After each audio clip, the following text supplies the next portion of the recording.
I usually go home, I work out, take a little nap. I had a dinner last night. You're skipping the workouts, though. I've been skipping the workouts. I have not been into that lately, so I was a little tired, a little fatigued. Got to do the Larry King show after today's shows, so I'm trying to get some rest. And so last night I went to a dinner. I mean, it was no big deal. I'm not going to get into Where'd you go? I'm not going to get into who was with me. It was. I mean, it's. Can you tell us where? That will give us a clue. I'm not going to drop any names.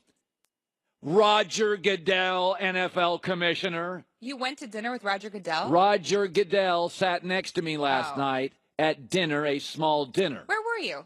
I'm not giving it away. It was a very, very normal place that I eat all the time. No way.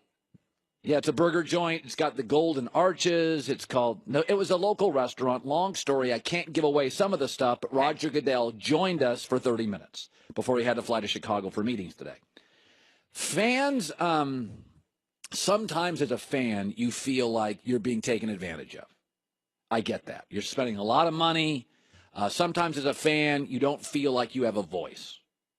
Sometimes as a fan, you question, why am I more committed and care more than the athlete, the team, the coach, the player, the exec, the owner? You're right. I get it. But let's tip our caps because fans can matter. Over the course of the dinner, there's a lot I can't tell you about, but here's what I can. Roger Goodell has heard you and wants the catch rule changed, and his belief is he's not on the committee.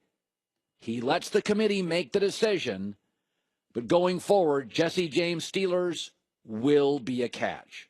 Now, Goodell came on our show a month ago, and I asked him, this is too confusing for your fan base. Here was his response. I'm not just somewhat concerned, I am concerned. We just had 5 Hall of Fame receivers and several coaches come in to focus on the catch-no-catch rule. You want there to be clarity from an officiating standpoint, a coaching and a player standpoint. They know what it is, what it isn't. They draft the rule, the competition committee looks at it, they bring it to the membership, and they want that clarity. But what happens is it's not the rule that people really want. One of our Hall of Fame receivers said it well, fans want catches. And we've got some ideas of how to bring clarity to that. It's particularly in the going to the ground that I think has created a lot of the confusion. And I think that's what we're focusing on. What was really clear at dinner last night is that Goodell wants catches too. I pressed him on it, and I said, listen, I'm a consumer. I'm lost. He goes, listen, it's not good for us. Fans play fantasy football. They get rewarded with catches. Then we take them away. They're angry at us. It's confusing. It confuses our officials. And I talked to him. I pressed him on the Super Bowl, and I said, in the Super Bowl, there were 2 plays that could have been reversed. And he said, oh, I know. And he goes, I thought in both cases, allowing the catches by Philly were the right calls. But I'll go back to the Super Bowl. Al Michaels, Chris Collinsworth. These are A-plus broadcasters. These are smart guys. They know the rules. I mean, like Al Michaels is a walking rule book. Okay, and Collinsworth knows his stuff. Pro Football Focus, his company. They literally, these are professional announcers and guys that memorize that rule book. They were confused with that one play in the Super Bowl back of the end zone. Take a look here. Starts to lose control, and then that left foot is clearly out of bounds. After review, the ruling on the field stands. I'm stunned. I give up. Yeah, well, I don't know. I give up. If that ball is not loose in his arms when that last foot came down, I give up.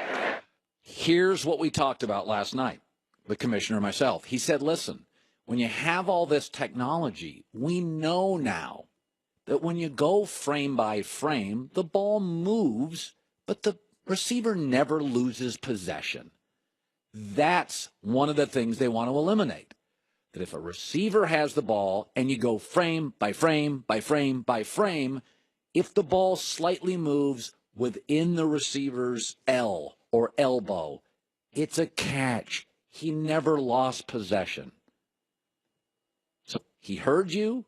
It's obvious. He was concerned. And he believes, though he's not on the committee, it will be changed very soon. We got a lot of stuff today. A lot of stuff today. If you missed the last 30 minutes of our show yesterday and the documentarian Gotham Chopra, I'm going to bring back a couple of minutes that I thought were really interesting and tells me the Patriot dynasty is about to end. That's coming up, and Chris Broussard right around the corner. Have you ever taken your car in for an oil change, and the mechanic goes, hey, come over here. You see that? That needs replacing too. And instead of a $42 oil change, you have a $422 grease fire on your hands. That's where CarShield comes in. Okay? It's extended vehicle protection. When you get hit with those repair bills, they're daunting, man. They are daunting. $500, $600, $800, $1,200. I had a sensor light go out a year ago. Brutal. 24/7 roadside assistance if you use CarShield. A rental car while yours is being fixed for free with CarShield. $2 billion in claims. They are ready to help you. Save yourself thousands in future car repairs with extended vehicle protection. CarShield.com, code HERD, or call 800-CAR-6100 and mention HERD. A deductible may apply. 800-CAR-6100 and mention HERD.